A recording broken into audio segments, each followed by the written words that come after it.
बिस्मिल्लाहिर्रहमानिर्रहीम। अस्सलाम वालेकुम नाज़रीन, ज़ुबैर अली ख़ान अपने डिजिटल प्लेटफॉर्म पे आपको खुशामदीद कहता है। इस वक्त हम मौजूद हैं बनीगाला में। अब से कुछ देर पहले जो है वो साबिक़ वज़ीर-ए-आज़म इमरान खान से मुलाकात हुई है। तकरीबन 1 घंटे की ये तफ़सीली मुलाकात थी, तवील मुलाकात थी। इमरान खान जो है उन्होंने मुख्तलिफ़ मौज़ूआत के ऊपर गुफ्तगू की। हम 4 यहाँ पर जो सहाफ़ी हैं वो यहाँ पर मौजूद थे, अब्दुल कादिर, रिज़वान ग़िलज़ई और फ़हीम अख्तर के अलावा मैं यहाँ पर मौजूद था और हमने इमरान खान के साथ जो है वो तवील एक नशिस्त हुई है। इस नशिस्त में उन्होंने मौजूदा मुल्क की सियासत के ऊपर भी बातचीत की है, कुछ अंदर की जो बातें हैं उन्होंने वो भी बताई हैं, सियासी सूरत हाल के हवाले से भी बड़ी तवील गुफ्तगू हुई है। सबसे जो मुस्बत चीज़ पाकिस्तान तहरीक इंसाफ के लिए उन्होंने एक चीज़ बताई है वो ये है कि उन्होंने कहा है कि इस वक्त जो है निगरान हुकूमत आने के बाद जो है वो मामलात जो हैं वो बदल जाएंगे, हालात बदल जाएंगे और इस्टेब्लिशमेंट जो है वो इस वक्त ये सोच रही है कि किस तरीके से इस सारे मामले को ओवरटर्न अप किया जाए, क्योंकि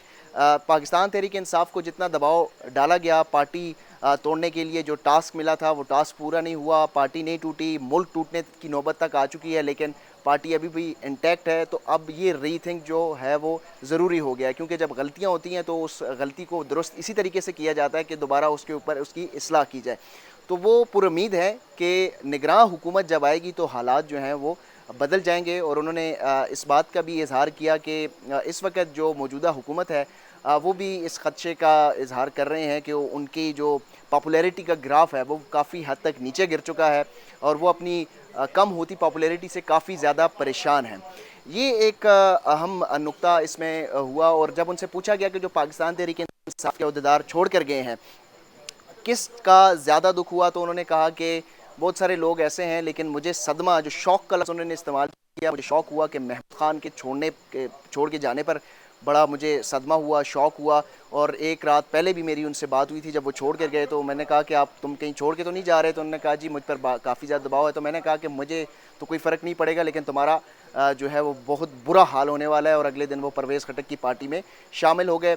परवेज़ खटक के हवाले से उन्होंने कहा कि परवेज़ खटक से मुझे ये उम्मीद नहीं थी कि छोड़ के जाने के बाद जो बयानात दिए गए, क्योंकि परवेज़ खटक क्या था, परवेज़ खटक को मैंने परवेज़ खटक बनाया, वो एक रुकन कौमी असम्बली थे, वजारत आला दी और उसके बाद जो है वो वज़ीर दिफा बनाया। इसके अलावा भी बहुत सारी चीज़ें जो है उनका इख्तियार था, लेकिन वो एक तो पार्टी छोड़ कर गए और उसके बाद जो है वो उन्होंने जो है वो बयानात भी दिए, जिसका मुझे काफ़ी ज़्यादा अफसोस हुआ। शीरी मिज़ारी का उन्होंने कहा कि उनके ऊपर काफ़ी ज़्यादा दबाव था और मैं फील कर सकता हूँ कि उनको काफ़ी ज़्यादा जो है वो दबाव के बाद पार्टी छोड़ने का जो है वो फ़ैसला उन्होंने किया। उस्मान बुज़दार की अभी भी साबिक़ वज़ीर-ए-आज़म इमरान खान जो है हैरत अंगेज़ तौर पर हिमायत कर रहे हैं। वो कह रहे थे कि उस्मान बुज़दार, मैंने उनसे सवाल किया कि गिलगित बल्तिस्तान के जो वज़ीर आला थे वो तो कायम रहे, लेकिन जो 2 दीगर वज़रा आला थे वो आपको छोड़कर चले गए, तो क्या आपका फ़ैसला गलत नहीं था? तो उन्होंने कहा कि उस्मान बुज़दार जो है वो करप्ट नहीं था, उसके ऊपर दबाव ज़्यादा था, वो बच्चियों की, अपनी बेटियों की वजह से शायद मजबूर हो गया है, तो इस वजह से उसके ऊपर दबाव अभी भी ये है कि वो उसको वादा माफ़ गवाह जो है वो बनाने के हवाले से दबाव है। लेकिन महमूद खान जो है मुझे लगता है कि उसकी करप्शन के हवाले से कुछ चीज़ें उनके हाथ लगी और इस वजह से वो जो है वो दबाव का शिकार हुआ है। तो ये साबिक़ वज़ीर-ए-आज़म इमरान खान ने जो उनकी पार्टी के लोग छोड़ कर गए, उन्होंने कहा कि जो लोग छोड़ कर गए हैं ये सारे वो लोग थे जो करप्ट थे, जो मैनेज हुए और सबसे पहले इन्होंने पार्टी छोड़ी। और जब हालात बदल जाएंगे तो ये सब जो है वो वापस आने का फ़ैसला करेंगे। लेकिन अब जो है मैंने बड़ी गलतियाँ की, ऐसे लोगों की तरफ मैं चला गया जो इलेक्टेबल्स थे, मुझे नहीं जाना चाहिए था।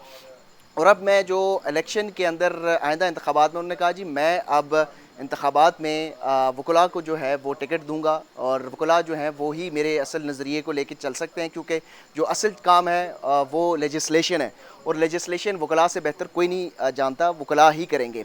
और इसके साथ साथ उन्होंने रियासत मदीना के हवाले से एक तवील गुफ्तगू की। उन्होंने कहा जी रियासत मदीना के हवाले से अभी तक ये कॉन्सेप्ट को ही नहीं समझे, मेरी काबीना को भी ये इल्म नहीं था कि रियासत मदीना का कॉन्सेप्ट है क्या। तो रियासत मदीना के हवाले से उन्होंने कहा कि ये एक पूरी हम हमारे प्लानिंग की हुई थी, सीरत नबी के हवाले से हमने जो है वो 9वीं और 10वीं के निसाब में ये कॉन्सेप्ट क्लियर करना था, क्योंकि जितनी भी दुनिया में जो सेक्स क्राइम है वो बढ़ रहा है, उसके ऊपर कोई बात ही नहीं कर रहा, शर्म की वजह से कोई लोग बात नहीं कर रहे। लेकिन जब मैं वज़ीर आज़म था तो मैंने IG से जब ब्रीफिंग ली तो सेक्स क्राइम का जो ग्राफ था वो काफ़ी ज़्यादा तेज़ी से बढ़ रहा था। तो इस हवाले से उन्होंने कहा कि इसकी जो सबसे बड़ी वजह है वो موبائل فونز ہیں، اور یہ صرف پاکستان میں نہیں بلکہ پوری دنیا میں ہے. تو میرا یہ ماننا ہے کہ اس کو اس کو کاؤنٹر جس طریقے سے کرنا ہے، وہ کاؤنٹر کرنے کا طریقہ صرف یہ ہے کہ سیرت نبوی اور نبی پاک صلی اللہ علیہ وسلم کی جو تعلیمات ہیں ان کو اپنے نوجوانوں کے اندر لائی جائے، تو اس ساری صورتحال سے ہم نمٹ سکتے ہیں. تو یہ تفصیل ملاقات تھی. اس ملاقات کے دوران جو ہے وہ کچھ وکلاء بھی رہنما بھی موجود تھے. اس سے پہلے بھی ہم بنی گالہ میں جب آتے تھے تو یہاں پر سیاسی رہنماؤں کی ایک بڑی گہما گہمی ہوتی تھی. یہاں پر اعظم سواتی، فواد چودھری اور مختلف جو عمران خان کے قریب رہنما ہوتے ہیں وہ یہاں پر موجود تھے. لیکن اس بار جو ہے وہ کوئی سیاسی رہنما یہاں پر موجود نہیں تھے. جتنے بھی پاکستان تحریک انصاف کی لیگل ٹیم ہے وہ یہاں پر موجود تھی. حسن رؤف صاحب جو پاکستان تحریک انصاف کے یہاں پر موجود تھے.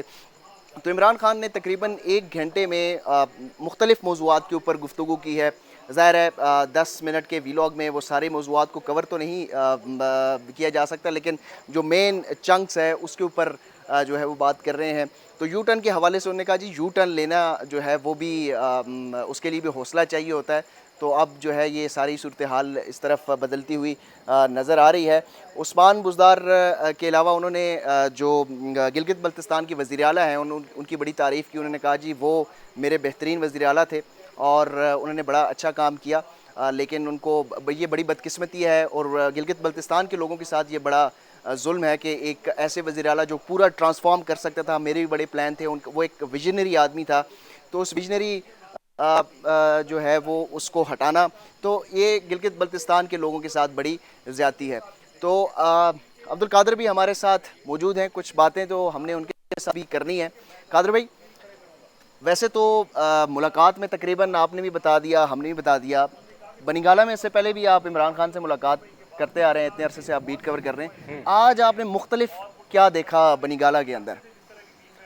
ایک تو تھوڑی سی یہ والی خاموشی جو بیریئر سے لے کے یہاں تک ہے، ورنہ تو بہت زیادہ لوگ آئے ہوئے ہوتے ہیں، رش ہی ہاں، ہوتا ہے یہاں پہ آپ اتنا ابھی دیکھ زیادہ. سکتے ہیں کہ کوئی گاڑی نہیں ہے، اور نہیں، یہ سکون ہے، جہاں سکون تک ہے. ہماری گاڑیاں ویسے نہیں آتی تھیں ہم ہاں ہاں. پیچھے ہی پارک کرتے تھے. تو سکون ایک یہ، دوسرا یہ کہ مجھے ایسا لگ رہا تھا کہ جیسے تھوڑا سا مورال جیسے بندے کا ڈاؤن یا تھوڑی تھکاوٹ، یا اتنے زیادہ کیسز پچھلے 2 دنوں میں ہم نے دیکھا، ہاں کہاں کہاں ایف آئی اے، ہائی کورٹ، ڈسٹرکٹ کورٹ، پتہ نہیں کون سے کیسز، آج بھی 5 کیسز میں ان کی اسلام آباد ہائی کورٹ میں تھے. تو مجھے لگا کہ شاید تھوڑی باڈی لینگویج ڈاؤن ہوگی، but still I am amazed کہ فریش لگ رہے تھے کافی. فریش، بالکل فریش، باڈی لینگویج زبردست اور ہوپ فل ہیں، پازیٹیو ہیں. اور جو سب سے مجھے اچھی بات لگی کہ یہاں پہ کوئی کیمرہ نہیں ہے، یہاں پہ کوئی وہ کیا کہتے ہیں اس کو، جلسہ نہیں ہو رہا. یہاں پہ کوئی ایسی چیز نہیں ہے کہ جو لوگوں کو دکھانی ہے یا بتانی ہے، بٹ اسٹل 70% ان کی گفتگو ریاست مدینہ، یس، حضور صلی اللہ علیہ وسلم کی ویلڈ سیرت کے پوائنٹ. حوالے سے. ان کی جو تشویش تھی وہ اپنے کیسز کے حوالے سے کم تھی، اور یہ تھا کہ یار ملک میں جنسی جرائم. ہراسگی کے جو کرائم ہے یا جرائم ہے وہ بڑھتے جا رہے ہیں. اس کو روکنے کے لیے سیرت النبی صلی اللہ علیہ وسلم کا قیام ضروری ہے. اور انہیں جو افسوس تھا وہ اس بات میں تھا کہ وہ اپنے جو کیبنٹ کے ممبران تھے ان میں سیرت النبی صلی اللہ علیہ وسلم کا وہ کانسیپٹ نہیں ڈال سکے جس طرح سے وہ چاہتے تھے کہ ان کے ذہنوں میں ڈالا جا سکے. تو تشویش کا لیول یہ تھا ان کا. اچھا، عثمان بزدار کے حوالے سے میں نے بھی سوال کیا، تو عثمان بزدار کے لیے ابھی بھی نرم گوشہ وہ رکھتے ہیں، آپ کو لگا ایسا ایسا؟ ویسا نرم گوشہ، میں ابھی رضوان کو سن رہا تھا، وہ ماننے کو تیار ہی نہیں ہے اسٹل. وہ مطلب عمران خان سے جو بات ہوئی ان کے وزراء اعلیٰ جو چھوڑ کے چلے گئے ان کو، عثمان بزدار چھوڑ کے چلے گئے، پرویز خٹک چھوڑ کے چلے گئے، وہ محمود خان چھوڑ کے چلے گئے. تو سب سے زیادہ دکھ ان کو 2 لوگوں کے جانے کا ہے، محمود خان کا اور پرویز خٹک کا. محمود خان کے حوالے سے انہوں نے کہا کہ میں سوچ بھی نہیں سکتا تھا کہ یار یہ بندہ چھوڑ کے چلا جائے گا. ڈیسنٹ صدمہ، آدمی تھا، شوق انہوں نے انہوں کہا کہ وہ بہت ڈیسنٹ یس آدمی تھا، یس. میں سوچ نہیں سکتا تھا. اور ایک رات پہلے میں نے ان سے پوچھا کہ آپ جا تو نہیں رہے، اس نے کہا میرے پہ پریشر بہت ہے لیکن میں نہیں جاؤں گا، اور اگلے ہی صبح وہ چلا گیا. تو اس کا بڑا دکھ ہے. ساتھ ہی پرویز خٹک کا انہیں اس لیے دکھ ہے کہ وہ ان کے ساتھ رہا. وہ کہہ رہے کہ فائدے اٹھائے، اپنے لوگوں کو ٹکٹس دلوائے، اس نے سارا کچھ کیا، لیکن سٹل پارٹی کے خلاف جو باتیں کی ہیں یا میرے خلاف جو بھی کہا اس پر وہ رنجیدہ تھے کہ میں سوچ نہیں سکتا تھا کہ وہ ایسی بات کریں گے. عثمان بزدار کے حوالے سے وہ کہتے ہیں کہ اس کا کوئی قصور نہیں ہے. عثمان بزدار کو میرے خلاف استعمال کرنا چاہتے تھے کچھ لوگ، لیکن وہ چھوڑ چھاڑ کے سارا بیٹیوں کچھ، کی وجہ سے وہ مجبور کہہ رہے ہو گئے شاید فیملی کا. اس کے بچے چھوٹے ہیں، شاید اس تک چلا گیا ہو تو اس لیے وہ چھوڑ کے بالکل پیچھے ہٹ گئے. تو جو سب سے زیادہ ان کو پراؤڈ ہے وہ 2 لوگوں کے اوپر ہے، 2-3 لوگوں کے اوپر ہے. شیر مزاری ہے اس میں، پرویز الہی ہے اس میں، اور वो क्या नाम है उनका, शेख रशीद, शेख रशीद के ऊपर वो बहुत प्राउड हैं कि इन्होंने मेरा बड़ा उन्होंने कहा कि मुझे वैसे हैरत हुई है कि अभी तक डटे हुए हैं, खड़े हैं, मुश्किल वक्त है। Yes exactly. Thank you very much ji Qadir भाई। ये मुकम्मल तफसीलात थी परवेज़ इलाही और शेख रशीद के हवाले से भी उन्होंने जिक्र किया और उन्होंने कहा जी ये अभी तक खड़े हैं, डटे हुए हैं, तो इसके ऊपर जो है ना वो मुझे हैरत है। तफसीली व्लॉग आपके सामने रखा, अभी हमें दीजिए इजाज़त, अपना ढेर सारा ख्याल रखिएगा, अल्लाह हाफ़िज़।